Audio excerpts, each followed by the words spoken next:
First News with Keeler in the morning on WIBX and WIBX950.com. Looks like you need a vacation. Enter the 5-Hour Energy Where Will the Tide Take You sweepstakes. You could win a $10,000 dream beach vacation. Imagine jet setting off to a tropical paradise, having fun in the sun, or diving at a gorgeous reef. It's up to you. No purchase necessary. Go to 5HETide.com for official rules and to enter. That's 5HETide.com. Enter today. Ends June 30th, 2024. John Decker is standing by on the line right now. John, good morning. Good morning to you, Bill. Hope you're doing well today. We are, and I know you're a busy man, and we've got a few minutes to squeeze you in here, and I want to get it in. Listen, I just want to ask you, you've been doing this for a long time.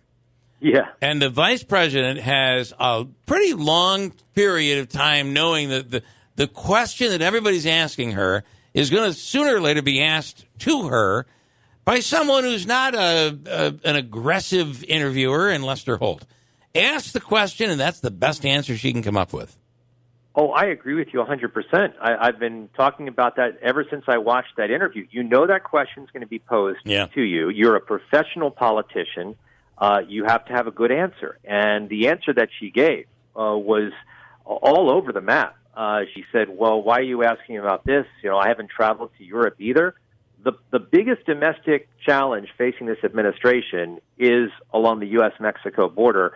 There is no challenge involving Europe right now. I don't even know why she brought that up.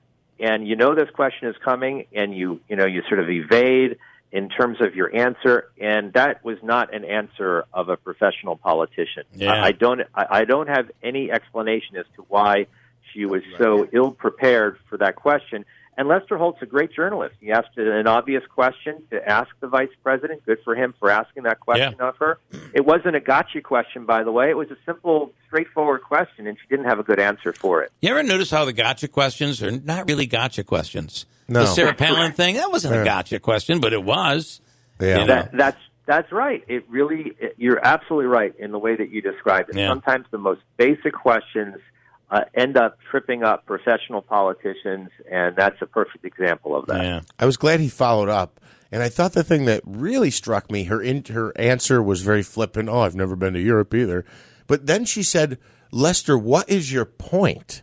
And I thought that's almost like tripling down to a new level of you really had no idea this was coming, huh? You had no idea they were going to ask about the border.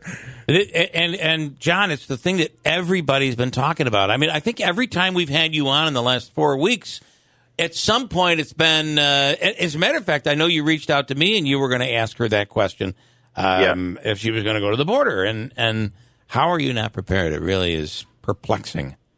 I think it's perplexing. I don't understand it, and the question will continue to be asked of her as long as she, has an answer like she gave to Lester Holt, and as long as she declines to head down to the U.S.-Mexico border and make this, confront this. That's what leaders do. You have to confront this, and she, for whatever reason, is evading this. And if she is the person in charge of this particular issue, she has to look in charge of this particular issue, and she doesn't look in charge of it right now. We are supposed to be the country that does good things for the world, right? I mean, that's how we see ourselves. Absolutely. And President Biden now saying that we're going to purchase and donate 500 million doses of the Pfizer vaccine to 92 low and lower middle-income countries and the African Union around the world. Some of this has a little bit of selfishness, right? Because the more of the world that's vaccinated, the less this thing is going to spread, and variants are going to come back to bite us, I would assume. Well, that's certainly one part of the equation. The other part of the equation is that the U.S. is playing catch-up with China.